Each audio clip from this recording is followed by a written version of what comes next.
Good morning kapatid. Ayan, isang mapagpalang araw sa ating lahat. Siyempre ngayon, sumisikat na ulit ang araw pagkatapos nung nakaraan na may bagyo. So siyempre, araw-araw natin hingin ang gabay at proteksyon ng Lord sa ating buhay. Siyempre, ito yung Bible verse natin ngayong araw. Sabi sa mga awit, chapter 5, verse 12, pinagpapala mo, Yahweh, ang mga taong matuwid at gaya ng kalasag, protektado sila ng iyong pag-ibig.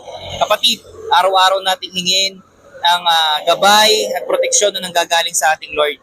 Tandaan natin na napakalaking bagay ang hingin natin ng bawat proteksyon na ibibigay niya para sa atin at sa buong pamilya. At syempre, ang gabay niya pa rin ang mangungunat, maghahari, pati ang kalooban niya. Kapatid, huwag nating kakalimutan kung sino nagbibigay sa atin ng blessing. Huwag nating hayaan na sarili lang natin yung ating hingin ng tulong. Alam mo kapatid, may limitasyon yung lakas natin, may limitasyon yung mga ginagawa natin.